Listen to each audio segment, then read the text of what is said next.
Hey guys, welcome to the channel. As you see in the thumbnail, what if Issei become a god part 5. Before I start, please do support for more awesome content and subscribe my channel and like this video and also share this video with your friends. I have created my other videos playlist, there you can watch my all videos easily, check out as well. Let's start this video. Together they moved through the gateways that covered the walkway, heading towards the market strip that awaited below. It was more of a souvenir strip than a marketplace, but there were various clothes shops that were in the line.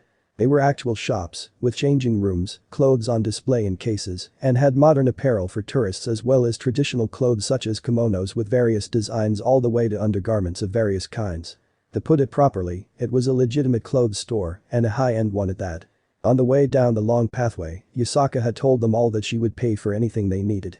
This caused an immediate feeling of relief to wash over both Irina and Zenobia as they were both basically out of money by this point.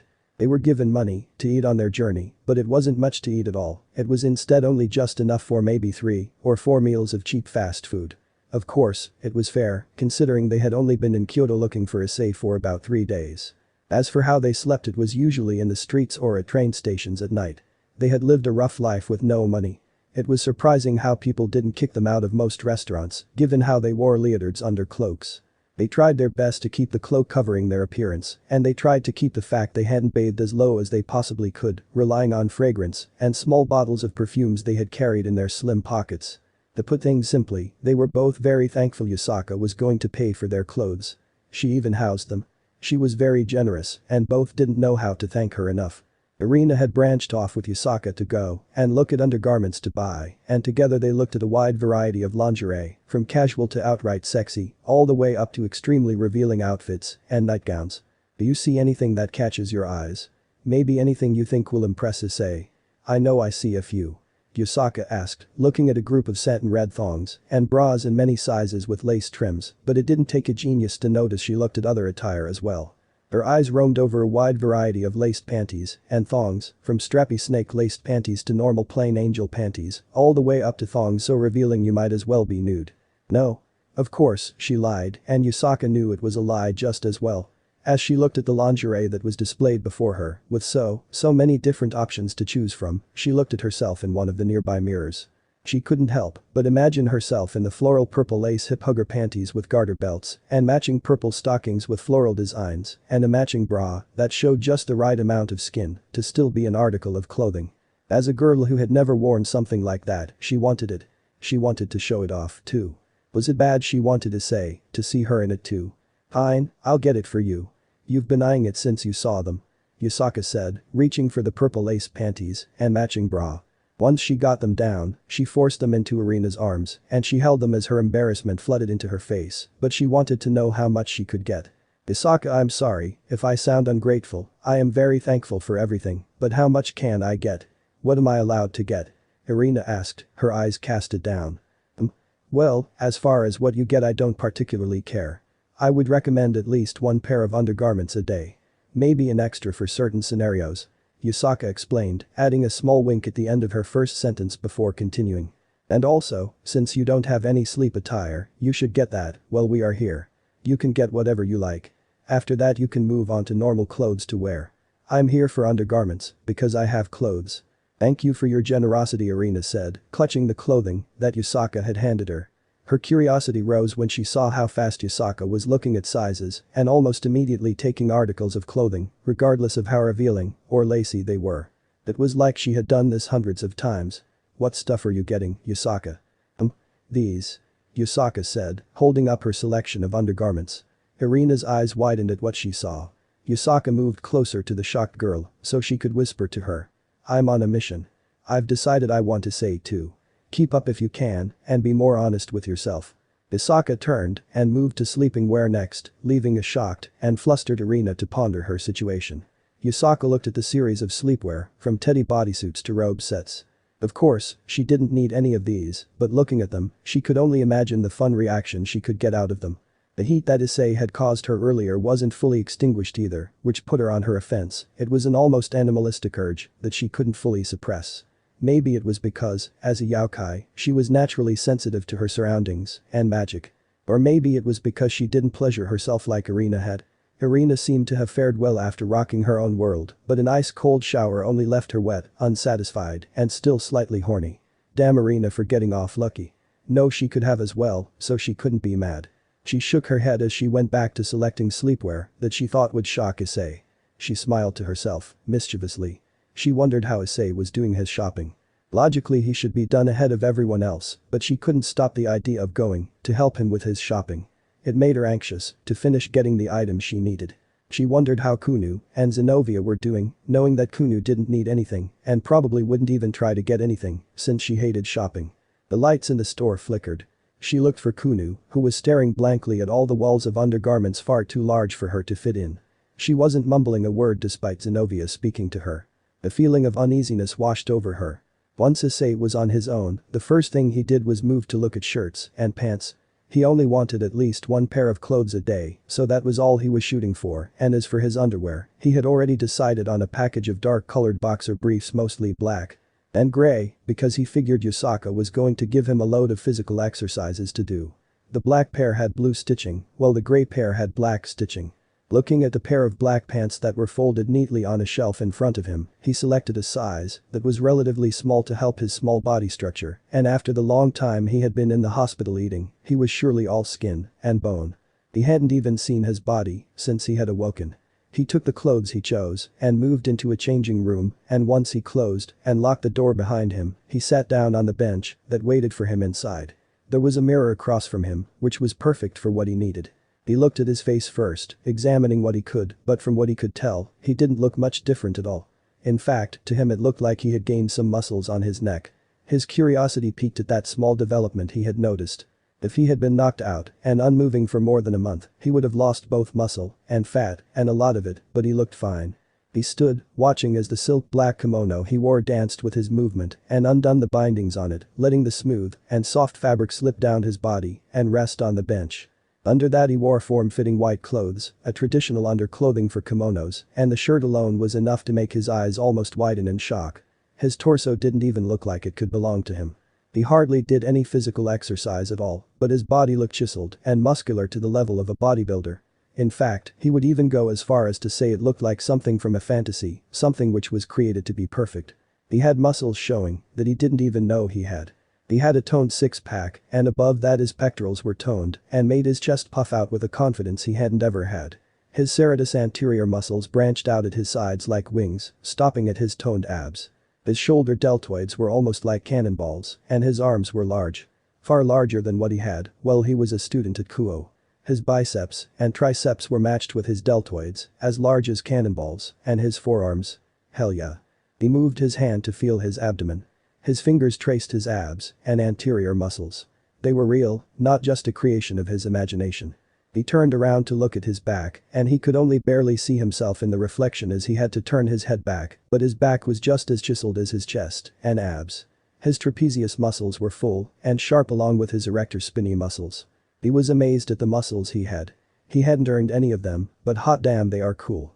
He turned around and sat down correctly on the bench. He looked at himself in confusion, his eyes meeting with the eyes of his reflection like Inception. Since when had he known that much about his muscles? He never liked biology unless it was about the female body, and he wasn't ever the type to work out with his free time. Figuring it out yet? Or is that tiny human brain of yours scrambling? I've missed you too, Drake. Issei thought, a smile grazing his face. He looked at himself in the mirror as he did and was filled with a sense of self-pride. When you gave me your heart, I replaced it with the heart of a dragon. Mine. Your fragile human body was transformed as a result. Your muscles grew larger as a result of hyperplasia, meaning instead of your body damaging muscle fibers and connecting them, you simply grew more in excess. Normally, you would still be weak from this, as your muscle fibers haven't adapted to stressful punishment or resistance. But instead, as a dragon, magic flows through each individual fiber, making you both stronger and faster. So the only thing actually keeping me strong is magic. What happens to me when I run out of it? Now that's a funny question. Your magical affinity after our first deal was already larger than most mid-ranking supernatural beings, but now, you are a dragon in full. My active power, that now belongs to you, is that I could double my power with each second. The only limit to that, when you were human would have been how much your human body could handle, but now that your body has been altered to such a degree befitting to handle my abilities. Are you saying my power is limitless? No. You have a limit like all supernatural beings, but it is now an extremely high limit thanks to your improved body. That limit is for you to figure out.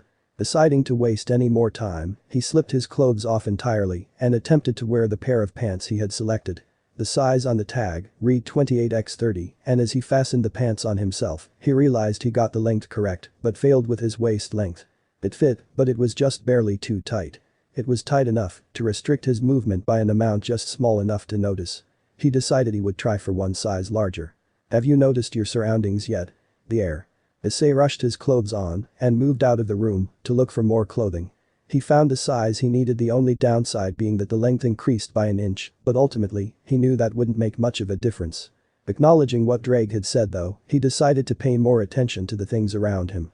At first there wasn't anything he noticed, but as he turned and looked at Yusaka and Irina as they walked towards, it became too clear. Their lips moved as they approached, quite clearly talking to him, and their body language showed they were asking questions. But he couldn't hear anything. It was entirely silent, almost to the point where his ear struggled to listen for some form of noise. He turned his head and looked outside as he felt the hair on his arm stick up. There wasn't anyone outside, and the sky had turned dark. So dark it could almost be mistaken for midnight. There was a tingly feeling of static that swelled inside him as he looked outside.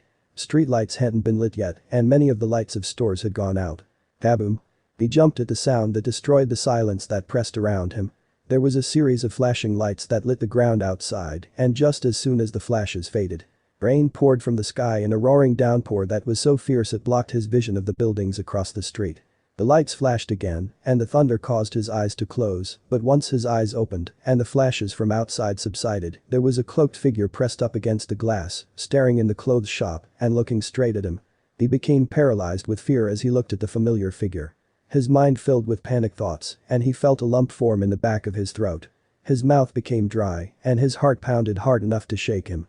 His muscles were tensed, and he gritted teeth as he squeezed his hands into fists hard enough to cause pain. The calmness that had once constantly washed over him was replaced with an anger so profound his vision tunneled. He felt arms wrap around him, and he turned and looked at the source. Irina had hugged him as a result of her being scared of the thunder that shook items on the shelves in the store. Issei turned his head again, and there was no figure outside looking at him, but the rain was still pouring, and the feeling of static still swelled in him. He turned and looked at Yusaka. The darkness in the room made things harder to see, but she held blue flames in her hands. Beside her was Kunu, who held onto her outfit, and then Zenobia. "Yusaka, did you see that cloaked person at the window just then?" Issei asked, his alertness and worry still bleeding through into his speech. "You saw something at the window? I looked out there as you did, and I didn't see anything or anyone. I didn't even think it was supposed to storm today, and even then, not this violently. There is also this magic-like feeling in the air, like the air is filled with an energy of sorts, but I can't tell where it is coming from or why," Yusaka said, her flames still burning bright. "And where did all the people in her go?" Zenobia asked. It was the first time she had spoken up since the group took this trip, and the question was enough to put Yusaka on edge. "That's a good question. There were people in here with us when we first entered, so when did they leave?" Yusaka said, moving herself to look at the front counter. "No, look. There aren't any employees here either. Even if all the customers left because of the weather, wouldn't it be strange if all the service left as well? Something isn't right. Irina, Zenobia, it would be wise if we all stayed on guard now." Irina let go of Issei, and her expression immediately shifted to one of complete and utter concentration. She stuck close to Issei, clearly an attempt at guarding him, almost like she knew if this was an attack, it was for him. There was a buzzing that rang in his left ear. It was faint at first, but it slowly rose. He couldn't explain it clearly as he looked at Yusaka. The only person to his left was Kunu, who stood far away, and Zenobia who was beside him, but he couldn't ignore the feeling of being watched. There was something here that he could feel that no one else could. The storm wasn't normal, nothing about this place was normal. His mind scattered in search of an answer. After he stepped outside of the room, that when everything bad started happening. Or was it before that? Was it the strange sensation he had felt at the house? The sense of it raining, even though he was sure it hadn't rained at all. Yusaka had noticed, but he stayed quiet, but why did Kunu tell her it rained? Something wasn't right, and it spilled mystery into him. He saw movement to his left. "Issei, stop. Don't move your head." Issei did as he was instructed, as it was the first time the dragon had demanded him to listen to him. He froze, keeping his gaze locked on Yusaka, as though his life depended on it. "Look at Kunu. Don't move your head, don't move your eyes. Use your peripherals. Focus on what you see. Issei began to feel fear rise in him once again as he strained to focus on something that he wasn't looking at directly. The dark figure he saw staring at him through the window was behind Kunu. Her eyes were half-lidded almost like she was in a half-dream state. His hand was around her neck, almost as though he was treating her like a doll. Anger rose in him, and he became so focused on the figure that he failed to notice Yusaka had turned and looked him in the eyes. Issei? Your right eye. It's lit and green like a dragon's. Her speech slowed down as realization dawned on her. The figure came into focus, more and more. A hooded cloaked figure smiling under his hood, staring at him. It was the same looking cloak as the person who killed his parents, but this time he felt the magic that poured from the figure. Issei listened closely and heard no breathing, no heartbeat, nothing that would show any signs of him being an actual person at all, but he felt the magic that basically created them. It's a fake. It's a copy of a person. My guess is they are unconscious somewhere, and they are seeing and hearing everything right now, but the additional magic is the work of someone else. This pocket you are in, the inside of the building, is an altered reality that began to change once you left the shrine. How interesting. The fake? Does that mean Kunu is safe? No. Look closer. Without much of any thought, his eyes began to feel a slight pain as he forced himself to look somewhere that was impossibly hard. Only after a few short seconds did he notice Kunu's skin move on her neck as the hand that wrapped around it moved. Anger began to boil inside him, and he forced himself to look ahead at Yusaka. He wouldn't let anyone harm Kunu. Anyone. There it is, the rage. The vile. Let it out. Let it all come pouring out. There wasn't much convincing required to send him over his breaking point, but he needed to know what to use to lower the risk of him hitting Kunu as much as possible. He thought of something fast, and the first ability he thought of to use that was fast was his lightning, but there was the chance that it would hurt Kunu. He was perplexed, and his anger made it harder to focus as the urgency of his situation increased. His head began to develop a pounding that gave him a growing headache. He took a deep breath and closed his eyes. With the breath his heart calmed slightly. He opened his eyes, and the first thing he noticed was the rain that poured outside. An idea sprouted in his head, but the problem arose when figuring out how to execute his plan. He hadn't ever tried to manipulate water, but if it was as easy as everything else he had manipulated, then surely it was possible. But how would he get it inside the room with him? Listen. He did as he was instructed. He closed his eyes and let his hearing take over his senses. He heard the sound of breathing around him, and he fixated on the sounds beyond that. There was a dripping behind him from a leak in the roof. He was thankful for the small droplet that seeped in. Kunu, are you alright? You've been standing there silent for a long time. Irina asked. It was only a matter of seconds before she would notice the predicament Kunu was in, but with that small exchange Issei knew for sure they couldn't see the existence that held onto Kunu. He moved his hand back towards the droplet that was only slightly further away than he imagined. He turned and felt the presence behind Kunu flinch, but he was faster. So much faster. The droplet of water went soaring with a laser-like accuracy straight towards the figure behind Kunu, and before it could act, the droplet of water had already made contact with the eye of the figure and splattered blood onto the clothes beside him as well as on Kunu. There was a yell of pain that whipped itself to heights that were almost inhuman, and his vocal cords strained to hold his vocal range. As Issei opened his eyes, his right one had turned green with a slit in the center. As he saw the blood that he had caused, he felt satisfaction rise in him, and not only that, he wanted more. It was an animalistic feeling inside him like that of a predator's, but his want to kill was driven from a sense of satisfaction rather than hunger or defense. There was a deep, almost cynical laugh that sounded in his head from Drake, and for a second, he felt like joining him in the laugh. The magic that hid the figure had vanished, and he was revealed for everyone in the room to see, but instead of preparing themselves for a battle, the look of shock and horror their faces held was enough to send Issei over the edge. He started to laugh, low and steady. It sounded terrifying coming from Issei, but he couldn't help himself anymore. It was all just so funny.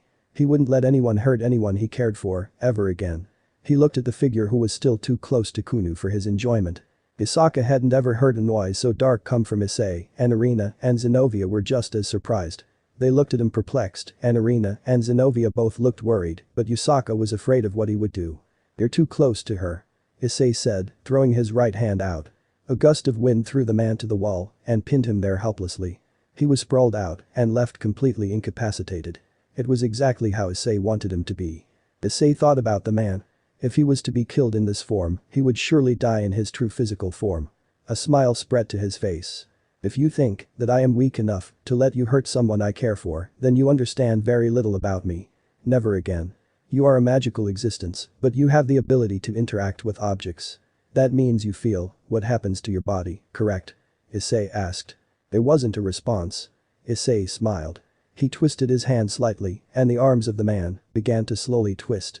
He began to yell in agony once more as his arms dislocated from the joints at the same time. Each grinding pop made Issei smile. You see, you tried to hurt an innocent girl that I have grown rather fond of. Issei got closer to the man on the wall just as Kunu snapped out of her forced trance. She ran over to Yusaka and hugged her mother with tears in her eyes. Issei spoke as he stood a few feet away from the man. If you die here, that's it, right? And since you can't move, you understand yet? Please spare me. The man mumbled, his voice jagged and coarse. If you tell me everything you know, I think we can make a deal. Issei said, holding his hand out and touching the man's shoulder. It was almost on instinct, but he felt the power of Drake flooding through him. There were memories that rushed through his head, but they didn't belong to him. We are magicians. I've been in almost since the beginning. Issei backed away. He hadn't listened to anything the man had said. He saw the vision of the killer fill his mind from the perspective of someone else. He refused to fall to his knees, despite the shaking. He spoke with malice. You all killed my parents. Fire engulfed Issei's hands. Everyone backed away as the flames that engulfed Issei's hands were an unnatural red, twisting and moving with a mind of its own. As Yusaka laid her eyes on the crimson-red flames, she saw them burn with anger that she hadn't ever been able to fully experience. It was a vengeful energy that she couldn't control, not again. He just kept growing stronger. Issei moved his hands towards the man's chest, and as soon as Issei touched the man, the flames forced their way into the chest of the man. The victim of the flames failed to produce a sound audible enough to notice as his body lit up in a spider web pattern, the same color of the flames. He buckled and reeled back in pain, and despite how his mouth showed his screams of agony, there was no sound that reached her ears. The body of the man vanished, but in a terrifying way. She knew at first glance that the figure was a projection, but to create one with touch, it required tremendous magic power that a normal magician wouldn't be capable of with using his own soul as a catalyst, and if that was this case, Issei had just killed someone. She was thankful he saved Kunu, but this wasn't something she ever wanted him to do. She felt foolish for not being able to notice the signs he tried to give her that something was wrong. She felt foolish for failing to notice a problem with her own daughter. Issei moved his head looking out the window at the rain. Her eyes followed, and what she saw oozing off him was something that made her sick. She was thankful that no one else could see the energy he released. It was on the level of a high-class devil, but that wasn't what made her sick. It was the killing intent that made her head dizzy. How long had he bottled that up? When did it start? I know you're out there. If you played any part in the killing of my parents like your friend, and you're not afraid of me, then you know nothing. So, for your own sake, run. Run back to the other magicians seeking me, and tell them this: I am the Red Dragon Emperor. I'm coming for my revenge, and I will never, ever stop. The lights flickered back on. The blood on the walls faded, and the rain outside turned into a slight sprinkle with the sun shining. A door opened behind them all, and they turned to face the noise. The only employee in the store had just walked out of the bathroom, and she stared at Issei as they all stared back. Anything I can help you find?" the girl asked, fidgeting her finger as if she had just failed at her job. Yusaka had more questions than answers. She knew Issei was powerful, but why did magicians come for him? Why are they banding together, as if they are trying to take out something that's a threat to them? Even with the rise of the Red Dragon Emperor, they normally would have stayed content to live a normal life, so why were they here and working together so well? She needed to speak with Drake. Or maybe she already knew why Issei was their target, but she refused to believe it. If her imagination were to be true, that would make Issei a product of every star and planet aligning in the cosmos to create one simple word she dared not say. It shouldn't be possible. He was dead. He was dead. Betrayed and killed in the war between the supernatural. The impossible man. Merlin. It shouldn't be possible, but she wanted to learn more. She needed to learn more. She looked at the girl who recognized her immediately. She was about to say something, but Yusaka instead beat her to it. "I think we are alright, thank you," she answered. "Alright. Take your time, Lady Yusaka." Almost immediately after saying Yusaka's name, realization dawned on her just who exactly the boy was in the group, and she. Red Dragon Emperor. "I'm sorry I didn't realize who you were any sooner. I beg your forgiveness." Issei seemed too distracted to notice the girl, but instead, he found his conviction. He turned to Yusaka with heavy eyes, and she looked as well. She saw the urgency in his eyes and knew there was a problem. "Yusaka, can I speak with you? Alone? I've got something you need to know that I've kept a secret for a while," Issei said, his eyes were casted down. Isaka saw the seriousness he had. She turned to the girl who had heard their conversation, and the girl knew immediately what she was going to ask for. "You can use the employee waiting room. I'll take you to it," the girl said, turning around and pointing to a door at the end of a small corridor. "I'll have to unlock it, so give me just a second." Gunu let go of Yusaka as she moved with Issei to follow the girl to the back room. She grabbed Issei as she moved, sensing his discomfort, and almost immediately was hit by the same wave of heat she failed to quench earlier. That wasn't good.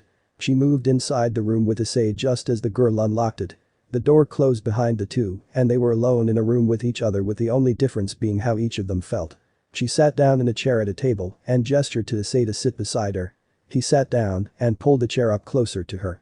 She moved to try to show her care and wanted him to be comfortable. This was the first time that Issei had ever told her he needed to speak with her in private, so she took it very seriously. "I know a lot of stuff just happened, Issei. Thank you for saving my daughter.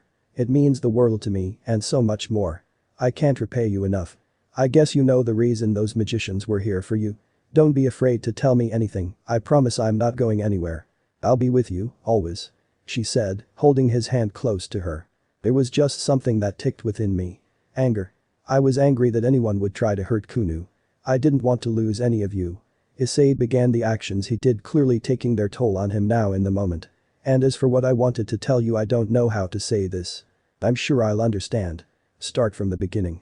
Issei choked on air. He looked around the room before he made eye contact with Yusaka. "I'm the reincarnation of Merlin." Issei choked because I messed that up. On air.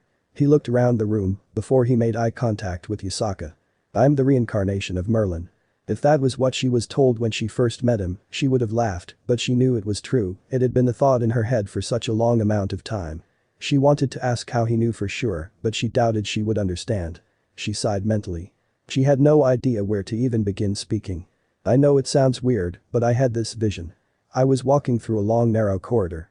There were dimly lit torches that lined the walls. It was strange, the place the torches danced almost like they were afraid, and the walls always looked like they were moving. The darkness never stopped pressing me forward. Eventually I started running, and it was like the walls were pressing in on me," Issei explained. Isaka perked up in her seat, the heat that had risen between her legs from the situation they were both in had fallen. She supposed the only positive thing that came from that suppression was that she no longer felt like tackling him and taking him for a joyride for at least a few minutes, but the feeling that replaced her heat was one of clutching fear. It felt like something was squeezing her chest as he mentioned the corridors. She remembered the dream-like thing she experienced when she slept on Issei, and funny enough, she remembered vividly every detail, and that alone was enough to remind her that something about that place was just so wrong. At the end of the corridor it was like I fell into a room. There was a single mirror waiting for me. I tried to turn around and leave, but there were only walls there, and as I approached the mirror, the reflection wasn't me, but it was of some old man, dressed in a dark blue robe with designs all over it. He held a wooden staff with a green gem at the top. He told me the orb was a power from Drake, Issei continued to explain.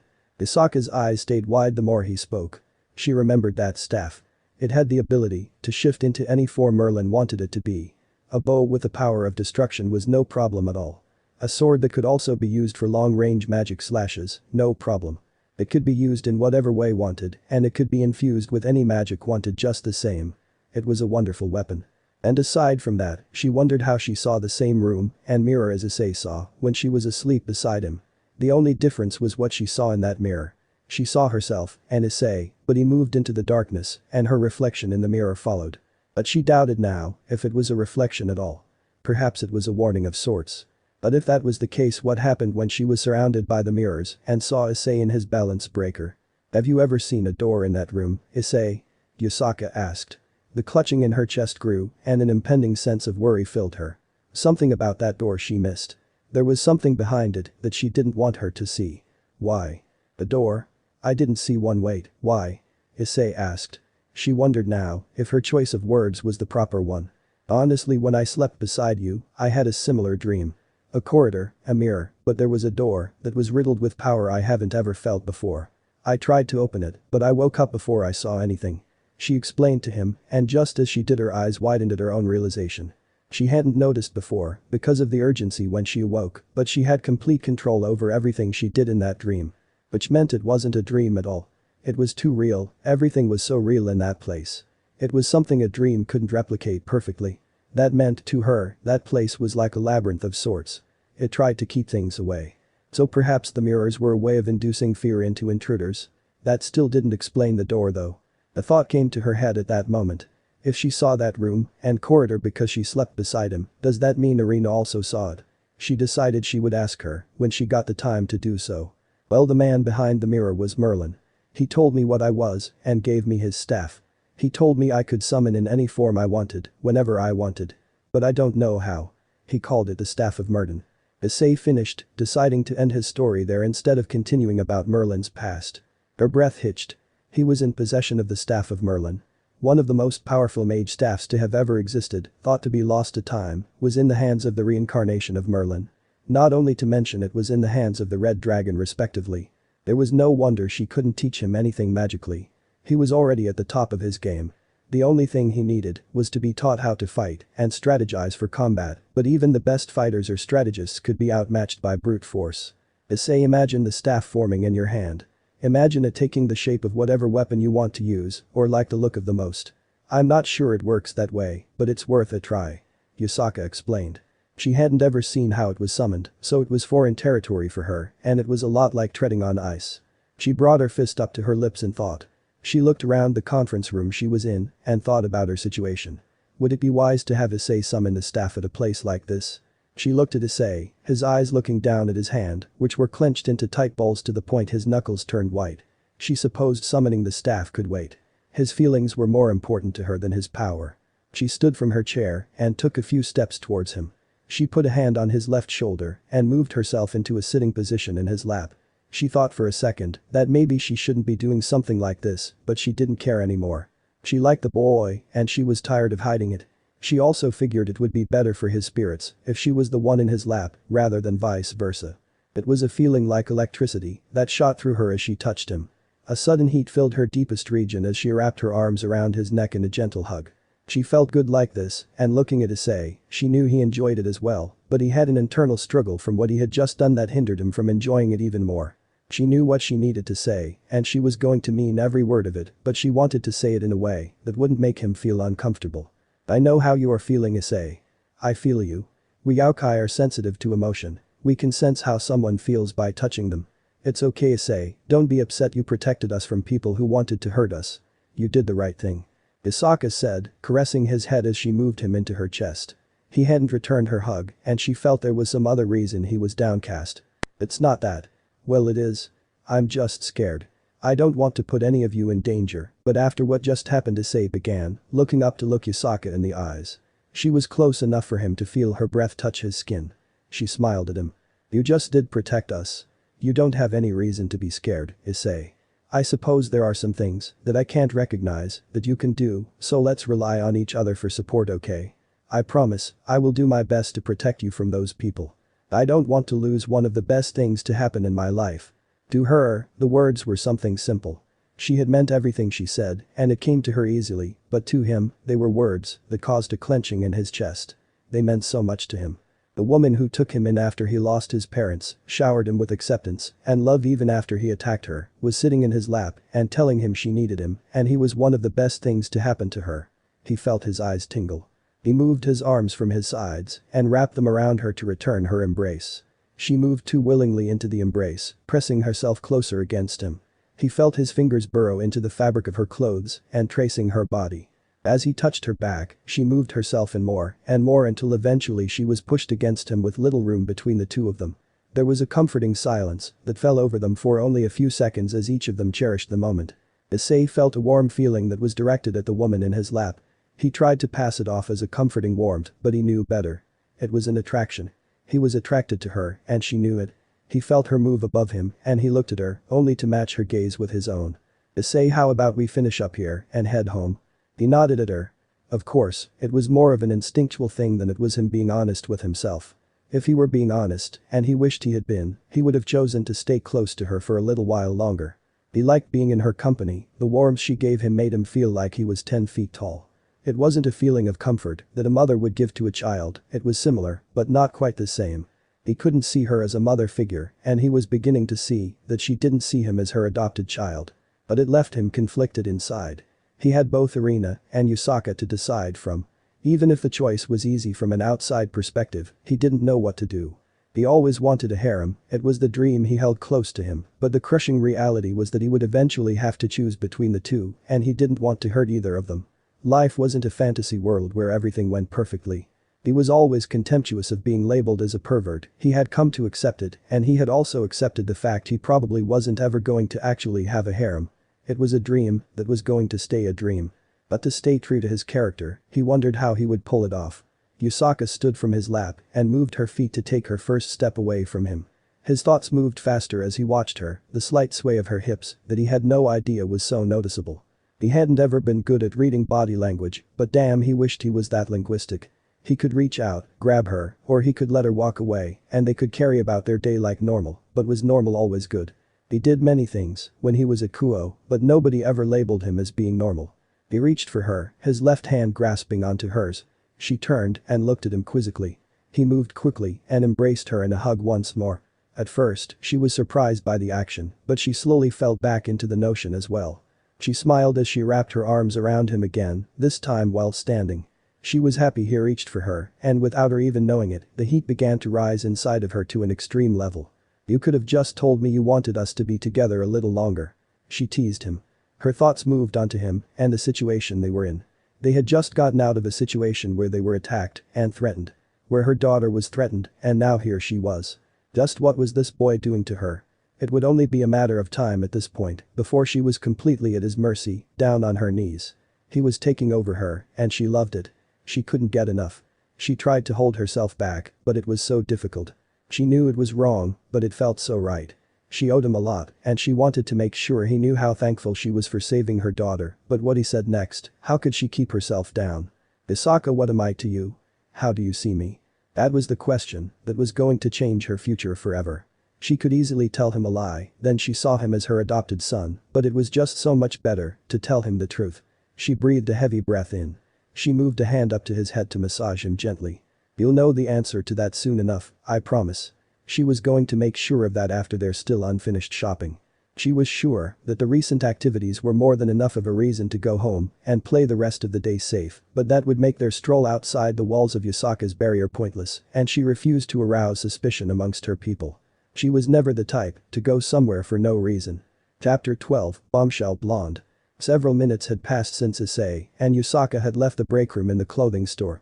The atmosphere had completely changed since they had come back into the main area. Kunu, instead of standing silently, was bouncing around looking at everything, feeling the soft fabrics of the articles of clothing she thought looked cute. It was the complete opposite reaction that he was expecting from someone who had just been moments away being. "You're in a happy mood, Kunu. Aren't you a little worried after what just happened?" Irina said, kneeling to the level of the girl in question. "Of course not. I have Issei to protect me. As long as he is with me, I have nothing to fear," she exclaimed. Her words made him feel like melting. He hoped he was good enough to protect her and everyone else no. He would be good enough. He refused to not be. He reached for the phone he had in his pocket. He figured since he had some time he might as well converse with some people from his old school. What could it hurt? He flipped the large screen of the phone into his vision and pressed the power button on the side. The lock screen was simple enough, it was set to show pictures of different terrains, and today it was a picture of a natural hot spring in Iceland called Blue Lagoon. To say it was beautiful was an understatement. He swiped his finger over the back of the fingerprint scanner and unlocked the phone. Almost instantly, the number of messages that awaited him were bewildering. He scrolled through the messages until he found the one that he was looking for first. His group chat with his friend. The name has been changed since he was unconscious in the hospital, and the title still made him chuckle, WeebCon 2K20. The group chat had once been used as the base of conversations between himself, Motohama, and Matuzda whenever they need to plan a get-together for the release of a new hentai or erotic video, but scrolling through the messages now, the chat had been filled with questions to himself. Asking him if he was alright, wishing him the best, telling him to say something whenever he got the chance. Unlike usual, there was a pop-up at the top that read 10 o'clock eyes has requested $100 for travel to Kyoto and visit Issei funds. He laughed at the failed grammar of the sentence he had read. It was funny. They had sent a money request to a group with just themselves and someone who wasn't even awake. And the names of the people in that group chat were strange and funny in their own ways. Motohama was 10 o'clock eyes, named that proudly because of his ability to determine the measurement of womanly assets without being anywhere near them. What a skill to have, right? And Mitsuda was named Perverted Baldy, which was given to him by the Kendo girls, which then spread like a wildfire. It was just too perfect to change, honestly. And his name is the Harem King. Because who else was worthy of such a title than the one declaring all the time that he would be a Harem King? He decided he would send something, better to hurry up and get back to them. He didn't want to keep them worrying too long. Hey guys, don't worry, I'm fine, and Motohama, you might want to cancel your money request, man. I might be coming to Kuo again shortly. I've already been told I would stay a student there. The message was read almost immediately. Probably because the app warns them of when someone is typing, but almost instantly both of them replied immediately by sending his name in all capitalized letters with exclamation marks. It didn't take long for them to fall back into their normal antics though, as almost immediately, Mitsuda began typing about the amount of new erotica, hentai, and porno material he had accumulated since he had been gone. All of them are exclusive editions. As Issei read what Mitsuda said, he began to think about how he was back when he was a student at Kuo. How he was always the pervert who never paid attention in class and always peeked on girls while they were changing because he believed he needed to enjoy his youth. His thoughts drifted over to his parents' constant wishes for him while he was a student. How they wanted him to be less perverted and more observant in class. He had lost them and wanted to bring honor to them as their only descendant. He decided now would be as good a time as any to tell them he was going to change his ways. Actually guys, I've decided I want to be less of a pervert. I want to honor what my family wanted from me before their death. I'll still talk to you about those things, but I think I will pass from here on out on peeping. No reading stuff like that at Kuo for me again. He guessed they were shocked by words. His reason for believing that was the fact that they hadn't replied almost immediately, but instead were taking their time, as if they were thinking of what to say, but when the reply they had for him did finally send, it wasn't what he expected at all. He expected them to call him out, tell him he was wrong, and was simply blinded because of his loss, but that wasn't what real friends would do. He knew that now. We understand, man. We got you. We are just both happy you are doing alright and are fine. We look forward to seeing you again, so let us know when you are coming through and we can all go out to eat. He swore he felt a tear sting at his eyes as he read the message sent to him. A few seconds later, an image was sent in the chat as well, and once he could see the image finally load, it was a picture of both Motohama and Mitsuda, posing in a cheesy picture at Mitsuda's house with a hentai he recognized too well. Enjo Kasai, because why not? The caption of the picture read Friday is still for the boys. He smiled to himself.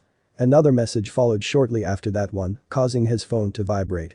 Issei, man. We've been waiting months for this show to finally release. We are going to go and watch it, we will talk after, alright man. It's alright. I've got to go as well, we went shopping for clothes to wear and we are about to leave. See you guys. We? You mean the girl who took you in? Is she hot? Single?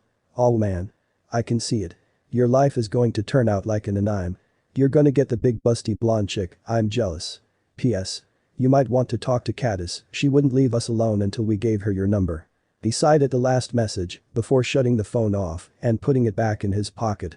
He didn't sigh because of what they said about Caddis, he sighed because he should have figured they would have said something about Yusaka, and to be honest they had no idea how close they were.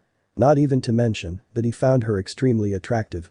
Just as his phone slipped into his pocket, Yusaka had come over to the counter and laid her pile of clothing down at the counter. Almost immediately the girl at the counter turned red as she sorted through the clothes Yusaka had laid out and placed them into bags. Because he was sitting on a bench much lower than the counter, he couldn't see what warranted the reaction from the girl. Yusaka turned and moved towards Issei, sitting down close beside him. He thought about how he wanted to go and visit his friends and people in Kuo. He figured now was as good of a time as any to ask her when he could go back for a visit. He turned to her and the movement caught her attention and caused her to turn to him as well. She looked at him with a bright smile. Yusaka, I was wondering when I could go back to Kuo and see my friends again. I mean, I'm not want to stay for too long. As he finished, Yusaka seemed to fall deep into shock. He saw a slight look of worry fall over her, though it left her just as soon as it had come. Well, I suppose I could teach you about teleportation magic. When do you want to leave, and would you like someone to go with you? Also, when you go, I imagine that Ria's group will try to talk with you. Sona probably will as well. Yusaka explained, crossing her arms below her chest and bringing one of her hands to her chin. Well, I didn't think about taking anyone with me. I wouldn't be against it, I wouldn't be too lonely then. How about you? I could introduce you to all my friends and no. That wouldn't be good. Issei began, but halted his speech as he thought about what his friends would do and said as soon as they saw her. Why wouldn't that work? What's wrong with me? Yusaka said, reaching and grabbing his right hand. She was only joking around with him to get a reaction for her enjoyment. She knew she wouldn't be the one to travel with him because if she went, she would have to bring Kunu and everyone else would instinctively follow unless they were left alone with nothing to do. It wouldn't be fair for one and it would make traversing difficult. Nothing is wrong with you. I didn't mean it like that. I would be honored to be escorted by someone as pretty as you, it's just that my friends are extreme perverts. I'm afraid they might do something or say something the moment I introduce you to them. Issei said, not realizing what it was he said at all. Yusaka was shocked at what he said. The heat that she had constantly burning inside her made her decision for her next form of torment on him easy. She grabbed his arm and forced it to rub against her hip. She moved her body until his right shoulder was pressed firmly between her boobs and her lips were close to his ear. She licked his ear playfully, causing him to peek up straight and blush. She figured she could have even more fun if she teased him, but at the same time, she wanted to mean what she said. SHH, don't be too loud, darling. Someone will notice us if you make too much noise here. She whispered into his ear gently, trying to sound as seductive to him as possible. She figured she could do better though. And as far as your friends go, I'll tell them that I belong entirely to you. How does that sound? He fumbled as she said that. He couldn't even bring himself to start a stutter in response to her. How could he? He was in a public place and an absolute bombshell of a blonde was whispering things in his ear that would only normally happen in a fantasy. How the hell could he not be turned on? He couldn't even speak, damn it. But clearly she was far from being done with teasing him. She took the bottom of his earlobe into her mouth and nibbled it between her teeth, just light enough to rack his head with sensations. She stopped just to whisper something that sent him over his edge.